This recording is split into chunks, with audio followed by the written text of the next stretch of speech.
కలెక్టర్కి లెటర్ పెట్టినా కానీ ఒక 2 రోజులు అవుపడుతుంది బస్సు, మళ్ళీ 3వ రోజు మళ్ళీ వస్తలేదు. వికలాంగులకి కొందరికి ఇండ్లు ఉన్నాయి, కొందరికి లేవు. అడిషనల్ కలెక్టర్ గారికి పర్సనల్గా కలిసాను. ఇప్పటికి 6 సార్లు 7 సార్లు కలిసాను విత్ ఎవిడెన్స్ తోటి సహా. ఇది కూడా చూడండి, దగ్గర ఒక 120 పేజీల బుక్ అండి ఇది. నా కలెక్టర్ ఆఫీస్ కూడా నాకు సేఫ్టీ లేకపోతే నేను ఇంకా పోయి అడగాల. పర్యావరణ ఇవాళ తాతుల్కొలమై కుసించిపోతుందంటే బికాజ్ ఆఫ్ ల్యాక్ ఆఫ్ పర్యావరణ రక్షణ. Welcome to Politicos. నేను మీ మహేష్. ప్రస్తుతం మనం మేడ్చల్ మల్కాజ్గిరి జిల్లాలోని షామీర్పేటలో ఉన్నటువంటి కలెక్టర్ ఆఫీస్ వద్ద ఉన్నాము. ఈరోజు ప్రజావాణిలో భాగంగా ఇక్కడికి అనేక మంది ప్రజలు రావడం జరిగింది. వారు ఏ సమస్యలపైన వచ్చారో వారిని అడిగి తెలుసుకుందాం. My name is Mohammed Rahim Baig. My wife's name is Shakeela Baig. Both are graduates from Andhra university, 72 graduates. After that I did my mass communication and journalism. I am a journalist, a freelance journalist. I applied on my wife's name for Indira Pathakam. In 2023, I inquired several times Pragati Nagar Corporation Commissioner and Achyuta Madam, ward member. Did not get a satisfactory answer. Now I approached Collector Sir, Praja Darbar and Assistant Collector. They thoroughly investigate my complaint and gave me a satisfactory answer that I will get a house subsidy of 5 lakhs. Don't worry, our people will come and approach you. I got a satisfactory answer from this collector sir. Another thing is, we are living in Rajiv Gandhi Nagar. Rajiv Gandhi Nagar is second Asia's biggest colony after KPHP Housing Board. From road number 1 to 18. So we don't have senior citizens or children's youth to exercise, senior citizens to walk, and ladies to sit together and have some entertainment, and children are playing in streets. They don't have park to play. So need of the hour is you rectify that park, made that lake into park, and provide walking track to walk senior citizen like us, and children to play, and youth to exercise, and women to participate in all the natural atmosphere. Please, I am requesting media to give this important issue in a wide way. Need of the hour is పర్యావరణ రక్షణ.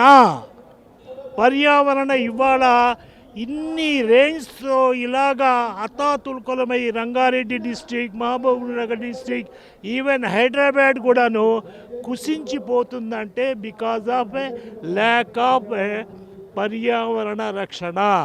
We protect the trees, we plant trees, we develop gardens, parks, what not, everything for this nature to protect. Thank you very much for giving me this opportunity, sir. Politico media, once again I am thanking you. Moulavalli housing board, Indranagar.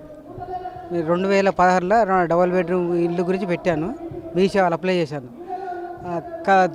Collector కూడా ఇట్లా application పెట్టానని ఇచ్చాను letter, కానీ ఇంతవరకు ఏం లేదు. మళ్ళీ ప్రజాపాలన కూడా ఇంద్రం ఇల్లు గురించి పెట్టాను, దాంట్లో రాలే. యాండ్ క్యాపిటల్ కూడా పెట్టాను, ఇంతవరకు ఏం లేదు. కలెక్టర్ ఆఫీస్ నుంచి తిరుగుతున్నా, లెటర్ పంపిస్తారు కానీ ఇంతవరకు దానికి రెస్పాన్స్ ఏం లేదు. ఇప్పుడు 20 సార్లు 30 సార్లు రావాల్సి వచ్చింది. రంగారెడ్డి జిల్లా ఉన్నప్పుడు అక్కడ ఇచ్చా, మళ్ళీ కీసర్ల కలెక్టర్ ఆఫీస్ ఉన్నప్పుడు కీసర్లు ఇచ్చా.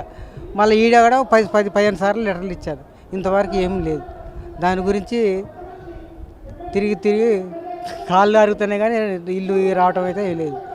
అది డబ్బులు ఉన్న వాళ్ళకి ఇస్తారో ఏం కథో ఎటు వెళ్తారు, ఇల్లు ఉన్న వాళ్ళకి ఇల్లు ఇస్తారు. అది కూడా కలెక్టర్ గారిని ఇల్లు లేని వాళ్ళకి ఇవ్వాలని, హ్యాండిక్యాప్ట్ వాళ్ళకి చూసి ఇవ్వాలని కలెక్టర్ గారిని కోరుకుంటున్నాను. అట్లా కలెక్టర్ ఇచ్చాను, అక్కడ కలెక్టర్ ఆఫీసులు ఇచ్చాను, వస్తుంది అంటారు కానీ మరి 2 లిస్టులు ఉందంటారు. అది ఎప్పుడు వచ్చేది తెలియదు. 2016లో పెట్టింది కూడా కొంతమందికి వచ్చింది, లిస్టులో ఉన్నదన్నారు, ఇంతవరకు ఏం రాలే. దాని గురించి కలెక్టర్ కూడా ఇచ్చాను.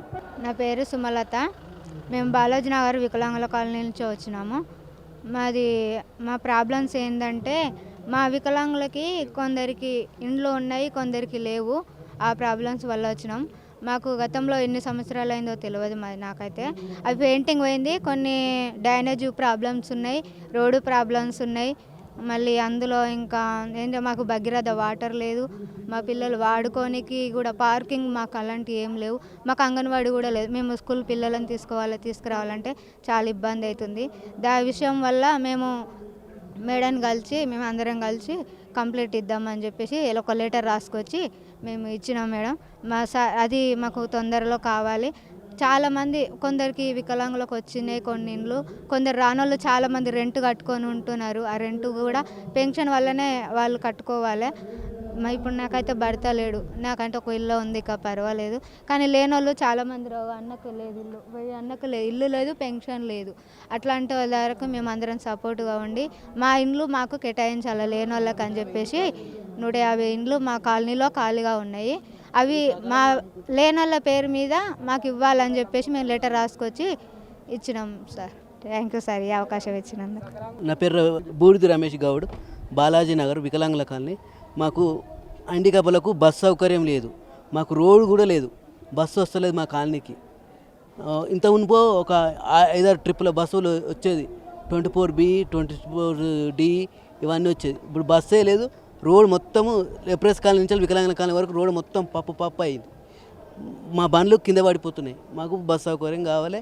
మాకు వికలాంగులకు రోడ్డు లేదు, మొత్తమే రోడ్డు బాగా చేయాలి. ప్రభుత్వము ఎన్నిసార్లు కలెక్టర్కి లెటర్ పెట్టినా కానీ ఒక 2 రోజులు అవుపడుతుంది బస్సు, మళ్ళీ 3వ రోజు మళ్ళీ వస్తలేదు. రోడ్డు లేదంటారు వాళ్ళు. ఏమనంటే అక్కడ సాయిబాబా కామన్ రోడ్డు, అది మన సింగిల్ రోడ్ ఉంది, అక్కడ బస్సు రానికి చిన్నపురం రోడ్డు చేస్తామన్నారు. ఆ రోడ్డు మొత్తం గుంతలైంది, మా బండ్లు కింద పడుతున్నాయి, ఆటోలు కింద పడుతున్నాయి, మా ట్రైసైకిల్ బ్యాటరీ బండ్లు అన్నీ కింద పడుతున్నాయి. మాకు రోడ్డు మళ్ళీ డ్రైనేజ్ ప్రాబ్లము, నీళ్ళ ప్రాబ్లము, మస్తు ప్రాబ్లాలు ఉన్నాయి. ఆ బిల్డింగ్లు కారుతున్నాయి. వాళ్ళు ఇచ్చిర్రు, రాజశేఖర రెడ్డి ఉన్నప్పుడు ఇచ్చిండు, ఆ బిల్డింగ్లు మొత్తం డ్యామేజ్ అయినాయి. కలర్లు లేవు, అది డ్రైనేజ్ ప్రాబ్లాలు, మోరీల ప్రాబ్లాలు మొత్తం కూలిపోతున్నాయి. వాన పడితే కారుతున్నాయి ఏడుకాడికి. నమస్కారం అండి, నా పేరు వెంకటేశ్వరరావు అండి. నేను మారుతినగర్ కాలనీ మేడిపల్లిలో ఉంటాము. ఇది ఇష్యూ వచ్చి ఫిర్జాదిగూడ మున్సిపల్ సంబంధించి ఫిర్జాదిగూడ మున్సిపల్ కమిషనర్ గారు వన్ సైడెడ్గా ఎవరైతే కంప్లైంట్ ఇస్తారో ఇష్యూస్ మీద, ఆ కంప్లైంట్ ఇచ్చిన పర్సన్నే అరెస్ట్ చేస్తారండి. ఎట్లా అంటే ఒక అనాథరైజ్డ్ కన్స్ట్రక్షన్ జరుగుతుందని చెప్పానంటే వాళ్ళు చేయాల్సిన చర్యలు వాళ్ళ డ్యూటీ వాళ్ళు చేయకుండా, ఒక కంప్లైంట్ వచ్చినప్పుడు ఏం చేయాలండి, డ్యూటీ వాళ్ళు చేయాలి కదా, వాళ్ళు డ్యూటీ చేయకుండా అక్కడికి వెళ్ళి వాళ్ళకే వత్తాసు పలుకుతా ఎవరైతే కంప్లైంట్ ఇచ్చారో వాళ్ళని బెదిరిస్తూ వస్తారండి. అదే ప్రాసెస్లో 2022 నుంచి జరుగుతున్న ప్రాసెస్లో పెద్ద మనిషి పాండురంగారెడ్డి గారు నా నైబర్ హౌస్ అండి. ఆయన ఇల్లు 2005లో పర్మిషన్ తీసుకుని, పంచాయతీ లేఅవుట్లో పర్మిషన్ తీసుకుని యాజ్ పర్ నామ్స్ ప్రకారం కట్టినా కూడా చిన్న మిస్టేక్ అండి. అందులో డీవియేషన్ ఎట్లా అంటే ఒక 18 ఫీట్ అనేది ఒకటి పడిందండి. 8 ఫీట్కి బదులు 18 ఫీట్ అని చెప్పి ఒకటి పడింది. అది వాళ్ళు చూసుకోలేదు. మున్సిపల్ వాళ్ళు కూడా 2005 నుంచి ట్యాక్సులు కట్టించుకుంటున్నారు, అన్నీ కట్టించుకుంటున్నారు, అన్నీ చేస్తున్నారండి. 2022లో ఏదైతే ఈయన కంప్లైంట్ పెట్టాడో 23 నుంచి ఈయనకి హెరాస్మెంట్ స్టార్ట్ చేశారండి. 23 నుంచి ఏంటంటే మీ ఇల్లు ఎందుకు కూల్చకూడదు, మీ ఇల్లు సెట్ బ్యాక్లో లేదు అని చెప్పేసి మా కంప్లైంట్ వచ్చింది, మీ ఇల్లు ఎందుకు కూల్చకూడదు అని చెప్పి ఇచ్చేస్తారండి. దీనికి 3 సార్లు ఎక్స్ప్లెనేషన్ ఇచ్చామండి. అడిషనల్ కలెక్టర్ గారికి పర్సనల్గా కలిసాం, ఇప్పటికి 6 సార్లు 7 సార్లు కలిసామండి. విత్ ఎవిడెన్స్ తోటి సహా ఇదిగోండి చూడండి, దగ్గర ఒక 120 పేజీల బుక్ అండి ఇది. ఈ మొత్తం కూడా ఇదేనండి. మున్సిపల్ కమిషనరు ప్లస్ మన రాచకొండ కమిషనరేట్లో కూడా చేయాల్సి వచ్చిందండి. ఎందుకంటే ఈయన మీద లేని కేసులు పోలీస్ స్టేషన్లో కేసులు పెట్టి ఇంకా చేతగాక పోలీస్ కేసుని దాని కోర్టు వరకు తీసుకెళ్ళి ఇబ్బంది పెట్టాలన్న ఉద్దేశంతో చేస్తున్నారండి. పోలీసులకి సివిల్ కేసులో సంబంధం ఏంటండి? సివిల్ కేసు ఇష్యూ ఉందనగా హైకోర్టులో రిట్ ఫైల్ చేసిన తర్వాత కూడా ప్రశాంతంగా ఉండకుండా సిఐ పిలిపించి దుర్భాషలు మాట్లాడటం, ఆడవాళ్ళని కూడా చూడకుండా మీరు లీగల్గా వెళ్ళండి అంటుంటే లీగల్గానే వెళ్తున్నామని ఆవిడ చెప్పినా కూడా లీగల్గా వెళ్ళండి, ఇంకొకసారి మాకు ఇష్యూ వచ్చిందంటే మిమ్మల్ని తీసుకెళ్ళి నొక్కుతా అని చెప్పి అంటాం, ఇలా బెదిరించడం అండి. కమిషనర్ గారికి, రాచకొండ కమిషనర్ గారికి మహేష్ భగవత్ గారు ఉన్నప్పుడు కూడా మేము పర్సనల్గా వెళ్ళి కలిసి ఎవిడెన్స్లో ఇచ్చిన తర్వాత కూడా ఆగకపోతే ఎన్హెచ్ఆర్సీలో కంప్లైంట్ చేసిన తర్వాత ఎన్హెచ్ఆర్సీ నుంచి కాల్ వెళ్ళిన తర్వాత కానీ వీళ్ళ మీద పోలీస్ కేసులు హెరాస్మెంట్లు తగ్గలేదండి. స్టిల్ ఇవాళకి కూడా వీళ్ళ చెప్పబెట్టకుండా నోటీసులు కూడా సర్వ్ చేయకుండా కొన్ని కంప్లైంట్స్ రిజిస్టర్ చేస్తారండి. మరి కోర్టు ఏమైనా అడిగామనుకోండి, కోర్టు నుంచి పర్మిషన్ తెచ్చుకున్నాం అంటారు. వీళ్ళు కోర్టుకే తప్పుడు ఇన్ఫర్మేషన్ ఇస్తారండి. కోర్టుకి 2005 కట్టిన ఇల్లు ఇవాళ ఎలాగే ఇదవుతుంది అనేది ఒకసారి ఆఫీసర్ అర్థం చేసుకోరా లేకపోతే కోర్టులు అర్థం చేసుకోరా నాకు అర్థం కావట్లేదండి. ఇవాళ ఈయన ఇల్లు 336 గజాల్లో ఇల్లు కట్టుకుంటే అది సెట్ బ్యాక్లు ఏమైనా వస్తుందండి. ఒక చిన్న ఎలిగేషను అక్కడ ఉన్నది వచ్చి నాకు కనిపించింది అయితే ఒక చిన్న బాత్రూమ్ ఒకటి ఉందండి కింద, అది తప్ప మిగిలిన అన్నీ కూడా సెట్ బ్యాక్స్ అన్నీ కూడా యాజ్ పర్ నామ్స్ ప్రకారమే జరిగినాయి. మరి అది ఎందుకంత వన్ సైడెడ్గా వీళ్ళు రిపోర్ట్స్ ఇస్తారో, వన్ సైడెడ్గా వీళ్ళు కమిషనర్ మిస్లీడ్ చేస్తున్నారో అర్థం కావట్లేదు. ప్రభుత్వం దీనిపై దృష్టి పెట్టి ఇప్పటికైనా అధికారులు దీనిపై దృష్టి పెట్టి చర్యలు తీసుకోకపోతే ఇటువంటి ఇష్యూస్ అన్నీ కూడా సామాన్యులకి చాలా ఇబ్బందికరంగా మారుతున్నాయండి. ఇది మన ప్రభుత్వం అన్నది సామాన్యులను కాపాడటానిక లేకపోతే రాజకీయ నాయకులు లేదా ఎవరో బడాబాబులు ఉన్నారని వాళ్ళని ఒత్తాసు పలకటానిక? ఎంత దుర్వినియోగం అంటే అధికార దుర్వినియోగం, కార్పొరేటర్గా చేస్తే దుర్వినియోగం చేశారు. అట్లాగే డిపార్ట్మెంట్ వైజ్గా మున్సిపల్ డిపార్ట్మెంట్ అధికార దుర్వినియోగం జరిగింది, పోలీస్ డిపార్ట్మెంట్ అధికార దుర్వినియోగం జరిగింది. ఇక్కడ కలెక్టరేట్కి వస్తే కలెక్టరేట్కి ఎన్నిసార్లు రావాలండి? ఇక్కడికి దగ్గర 50-60 కిలోమీటర్ల డిస్టెన్స్ వస్తుంది. ఎన్నిసార్లు రావాలి, ఎన్నిసార్లు చేయాలి? దీనికి రూట్ ఏమైనా చక్కగా ఉందంటే ఇప్పుడు ఆర్టీసీ బస్ ఎక్కి కూర్చొని వస్తారా అంటే అలా లేదు. ఏదైనా రావాలంటే కంపల్సరీ ప్రైవేట్ వెహికల్ వేసుకుని రావాల్సిందే, ఇన్నిసార్లు కష్టపడి రావాల్సిందే తప్ప ఇక్కడికి వచ్చినా కూడా ఈ ఉపయోగం లేకుండా చేస్తున్నారు. దయచేసి ఇంతకుముందు కూడా ఇదే మీడియా మమ్మల్ని కవర్ చేసింది, ఇష్యూ అడిగింది, తెలుసుకుంది, బాగా చెప్పారు. అయినా కూడా ఇంకా వాళ్ళ బుద్ధి మారట్లేదండి. ఇంకా మారకపోతే కంపల్సరీ మళ్ళీ కోర్టుని మేము ఆశ్రయించాల్సిన పరిస్థితి వస్తుంది. ఈసారి కోర్టును ఆశ్రయిస్తే మటుకు నిర్మమాటంగా చెప్తున్నామని, ఎవరైతే అధికారులు దీనికి సంబంధించి ఇలాగ మిస్లీడ్ చేసుకుంటూ వస్తున్నారో, ఇన్వాల్వ్ అయ్యారో వాళ్ళందరి మీద కూడా చర్యలు తీసుకోమని చెప్పి దాని ప్రకారమే మేము కోర్టుకు వెళ్తామండి. ఈసారి మీరు ఏది చేయాలనుకున్నా, ఇల్లు కూల్చాలనుకున్నా కూల్చుకోండి, లేదా ఇంకోటి చేయాలన్నా చేయండి, మేము కాదంటలేదు. కానీ రేపన్న రోజున మేము చూస్తే మటుకు ఖచ్చితంగా అధికారులు చేసే యాక్టివిటీస్కి అధికారుల మీద తగిన చర్య తీసుకోమని హైకోర్టు వారిని కూడా మేము ఇచ్చేస్తామండి. దయచేసి ఈ విషయాన్ని వేరే రకంగా అర్థం చేసుకోకండి ప్లీజ్. ఈ సామాన్యుని కష్టాలు మీ మీడియా ద్వారా మేము తెలియజేస్తున్నామండి. ధన్యవాదాలండి. నా పేరు ఆండాలు, మాది మేడ్చల్ గ్రామము. మా అత్త, మామ, తాత, ముత్తాతలదంతా మేడ్చలే. చిన్న ఉన్నప్పుడు మా మామ ఏదో పారిపోయి సిటీలో బతికితే ఇక పేపర్లు ఉండే మా మామ దగ్గర అన్ని ఒరిజినల్ ఉంటే ఏమయ్యింది, ఆయన చనిపోయేదాకా మాకు ఏ విషయం చెప్పలేదు, ఇవ్వకపోతే ముస్లిం చనిపోయినాక మేము అన్ని చూస్తే పేపర్లు బయటపడ్డాయి. అరే ఆ పేపర్లు పట్టుకొని ఊరలం కదని వచ్చి అడిగితే వాళ్ళు గుడిసెలేసిరాడ. ఇన్ని రోజులు ఏం చేసిరు, ఎందుకు రాలేదని మమ్మల్ని అడిగారు. అమ్మ మాకు పేపర్లు దొరికినాయి కాబట్టి పేపర్లలో మా పేరు ఉంది కదా, ఇది మాది, కావాలంటే మా ఊళ్ళో అందరూ మమ్మల్ని, మా తాతది అదే అందరిది అదే అడిగితే సరే వీళ్ళు ఊరోళ్ళ వాళ్ళు తెలుసుకున్నాక అక్కడ ఒక ముస్లిం అయితే ఆయన ఏం చేసి 22 గుంటలు కొన్నాడు ఎకర జాగల. కొనుక్కొని మా జాగ మేము పోదామా అంటే వాళ్ళు ఏం దబాన్సురే మా ఊరోళ్ళని ఏ పేపర్ ఇస్తలేరు. అయితే మేము లాయర్ని పోయి కలిసినాము. ఇట్లా అని కలిస్తే ఇక్కడ కలెక్టర్ ఆఫీస్కి పోయి నువ్వు అక్కడ దోలాడమ్మా, నీకు పేపర్ దొరికితే దాన్ని బట్టి నేను కేసు వేస్తాను అన్నాడు. అంటే నేను 4 నెలల నుండి 2 అప్లికేషన్లు రాసిన, ఇప్పటికీ కూడా వాళ్ళు చెప్పినట్టు రాస్తున్నాయి. ఇది ఐటీ అన్నారు, ఆర్టీ అన్నారు, పేపర్లు దొరుకుతలేదు, ఫైల్ దొరుకుతలేదు. అంటే నేను ఎవరిని అడగాల? నా కలెక్టర్ ఆఫీస్ కూడా నాకు సేఫ్టీ లేకపోతే నేను ఇంకెవరిని పోయి అడగాల? నన్ను 4 నెలల నుండి తిప్పుతున్నారు. నేను ఇప్పుడు సికింద్రాబాద్కి వెళ్ళి ఇంత బండి మీద ఉరికొచ్చిన, నేను నా దగ్గర 100-200 కన్నా ఎక్కువ లేవు. ఏదో పిల్లలకు చేయాలని ఆశ ఉంటుంది కదా. ఇప్పుడు పిల్లలకు కూడా ఉద్యోగాలు లేవు. పోని వాళ్ళు మంచిగా చదువుకుంటారు, మంచి జీతాలు ఉన్నాయంటే ఏ పోన్లే అని సూరుకుంటాం. పిల్లలకు ఉద్యోగాలు లేవు. ఇప్పుడు నేను పిల్లల భవిష్యత్తు ఆలోచించాలన్నా వద్దా? కళ్ళ ముందర ఉన్న జాగా నాది కాదంటే ఎట్లుంటుంది చెప్పు? మరి నేను ఎవరిని అన్యాయం అడగాల? నా కలెక్టర్ ఆఫీస్లో జరగకపోయే, లాయర్ దగ్గర ఎక్కడ జరగకపోతే ఎట్లా? నేను పాస్బుక్లు అడిగితేనే ఇక్కడ నాకు అవి అన్నీ తీసుకొస్తున్న పాస్బుక్లు ఇస్తా అంటారు. ఎట్లా అంటే ఇక్కడ నాకు లేనిపోని లిటికేషన్లు చెప్తున్నారు. ఆడిపోతే పాస్బుక్లు అన్నారు. అది కూడా పోయినా ఈ సేవకి, పాస్బుక్ల కోసం. ఈ సేవకు పోతే అమ్మ నువ్వు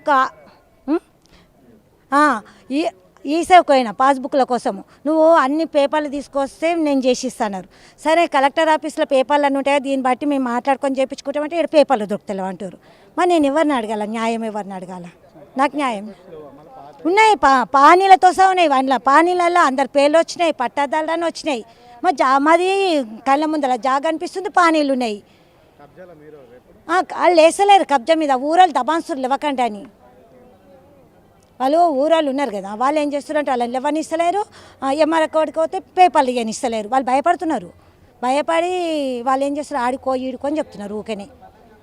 లేదమ్మా అని ఆడ వాడేస్తున్నారు. నిరాశ అయిపోతుంది అట్లా వాడేస్తే.